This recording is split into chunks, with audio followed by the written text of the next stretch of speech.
오늘은 고린도 후서 10장 말씀입니다. 오늘도 주시는 말씀의 은혜가 우리 안에 넘치기를 원합니다. 서원은 이제 지키지 않아도 되는 구약의 율법인가요? 11조처럼 서원을 지킨다고 갑자기 복받는 것 아니며 서원을 지키지 않는다고 지옥 가는 것은 아닙니다. 그럼에도 저는 하나님께 서원을 드렸다면 꼭 지켜야 된다는 말씀을 드리고 싶습니다. 신명기 23장 21절 네 하나님 여호와께 서원하거든 갚기를 더디하지 말라. 네 하나님 여호와께서 반드시 그것을 네게 요구하시리니 더디면 그것이 네게 죄가 될 것이라. 이 서원이라는 말은 인간과 하나님 사이의 약속으로만 사용하는 그런 말이죠. 우리는 큰 은혜를 받고 감사하며 서원하죠. 또는 큰 위기와 공경에 처했을 때 하나님 이번만 지켜주시면 이렇게 하겠다며 하나님께 약속하며 서원을 하죠. 그렇게 하나님의 서원을 기억하고 지키는 사람도 있지만 대부분은 잊어버리죠. 또는 하나님 아니라도 원래 되는 일이었다며 합리화하고 지키지 않죠. 물론 지키지 않는다고 하나님께서 요놈하시며 벌 주시거나 지옥 보내는 것은 아니라 하겠습니다. 그럼에도 우리는 하나님 앞에 약속하고 서원했다면 반드시 지켜야 되는 것입니다. 하나님께서는 태초부터 우리 인간을 구원하시겠다고 언약하셨죠. 결국 하나님께서는 하나님의 어린 양 독생자 예수 그리스도를 십자가에 내어주심으로 그 언약을 지키신 것이죠. 우리가 그 은혜를 정말 겨자씨 한 톨만큼이라도 안다면 우리도 하나님 앞에 자기 입으로 약속한 그 서원 그거 반드시 지키는 것, 이 당연한 것입니다. 시편 15편 4절 그의 마음에 서원한 것은 해로울지라도 변하지 아니하며 자기 입으로 서원한 것 지키지 않는 것은 자신에 대한 기만이죠. 그리고 하나님을 조롱하는 행위를 하겠습니다. 자기에게 해가 될지라도 서원은 반드시 꼭 지켜야 됩니다. 하나님은 우리의 서원을 잊지 않고 기다리신다라고 말씀하고 있죠.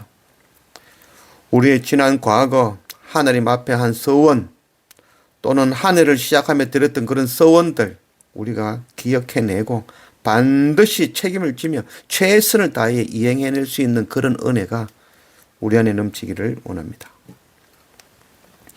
1절 너희를 대면하면 유순하고 떠나 있으면 너희에 대하여 담대한 나 바울은 이제 그리스도의 온유와 관용으로 친히 너희를 권하고 또한 우리를 육신에 따라 행하는 자로 여기는 자들에 대하여 내가 담대히 대하는 것 같이 너희와 함께 있을 때에 나로 하여금 이 담대한 태도로 대하지 않게 하기를 구하노라. 사도 바울이 공격하는 자의 말을 그대로 인용하여서 지금 말하고 있는 것이죠. 사도 바울은 이 외모가 정말 보품이 없었다고 합니다. 대머리에 키는 작고 등은 굽었고 안짱다리에 왜소하고 볼품없는 외모 그리고 언변이 능하지 못했고 거기에다가 육체적인 질병까지 안고 있었다고 하죠. 그래서 사도 바울을 공격하는 자들은 그 외모로 사도 바울을 비하하고 무시한 것이죠. 그리고 그의 언변은 능하지 못한 반면에 또 사도 바울의 편지는 정말 너무나도 대단한 것이죠. 지금 우리가 읽고 있는 이 모든 고린도 전후서라든지 신약 성경의 이런 기록들 보면 다 사도 바울이 거의 절반 이상을 기록하였죠. 13권, 14권을 기록한 것이죠. 그 내용들이 정말 심오하고 깊은 내용이죠. 그런 반면에 사도 바울이 설교한 그 언변은 능하지 못했다는 것이죠. 그래서 사도 바울이 그런 모습을 가지고 공격하는 그 이야기를 그대로 자신을 대적하는 자들에게 표현하고 있는 것이죠. 그래서 이 이야기를 듣는 사도 바울을 공격하는 자들에게는 찔림이 될 것이죠. 3절 우리가 육신으로 행하나 육신에 따라 싸우지 아니하노니 우리의 싸우는 무기는 육신에 속한 것이 아니요 오직 어떤 견고한 진도 무너뜨리는 하나님의 능력이라 모든 이론을 무너뜨리며 우리가 싸우는 병기는 육에 속한 것이 아니고 하나님 나라의 말씀, 하나님 나라에 속한 하나님의 능력으로 싸우는 것이죠.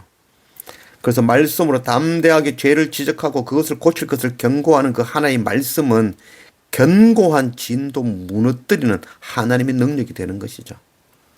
하나님의 말씀은 하나님을 거역하는 그 모든 교만한 사상, 생각, 그리고 바로 알지 못하게 하는 그 모든 이론들, 모든 것들을 무너뜨릴 것입니다. 8절 주께서 주신 권세는 너희를 무너뜨리려고 하신 것이 아니요 세우려고 하신 것이니 내가 이에 대하여 지나치게 자랑하여도 부끄럽지 아니하리라. 하나님의 법은 사람을 정죄하고 벌리며 심판하고 꼼짝 못하게 하려 하는 것이 아니죠. 살리려고 하는 것입니다. 서원을 지키라고 하는 것은 서원 못 지키면 벌 주고 그를 정죄하려고 하는 것이 아니죠. 서원을 지키는 것. 그게 자신을 기만하지 아니하는 것이며 또 하나님을 조롱하지 않는 것이죠. 그래서 당연히 서원을 지켜야 되는 것이죠.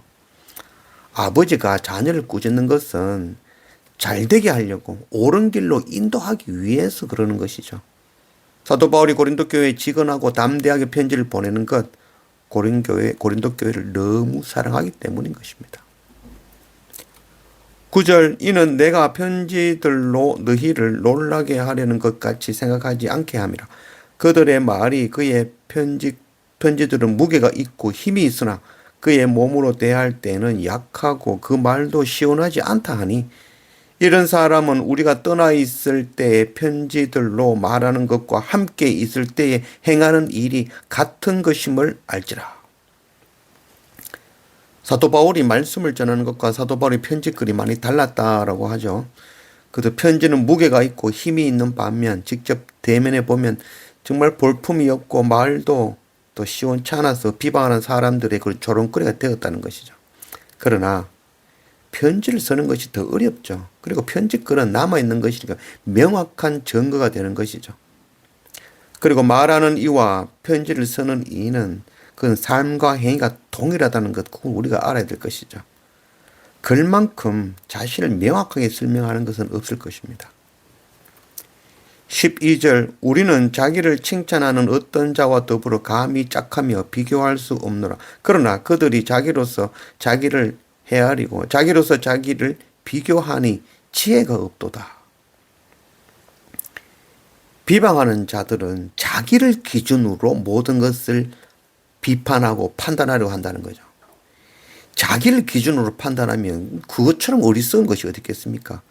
우리의 기준, 우리가 비교해야 될 것은 하나님의 말씀이죠. 하나님의 나라죠.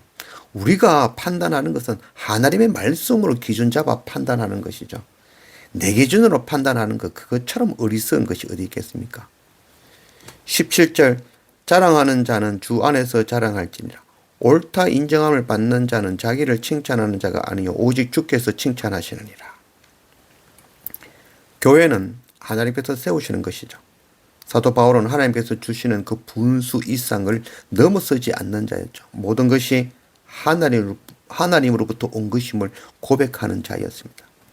또한 사도 바울이 하는 자랑은 하나님께서 하신 놀라운 일을 자랑하였죠. 그리고 사도 바울이 칭찬하는 것은 하나님의 뜻을 온전히 이루며 온전히 하나님의 말씀에 순종하는 것, 그것을 칭찬하였죠.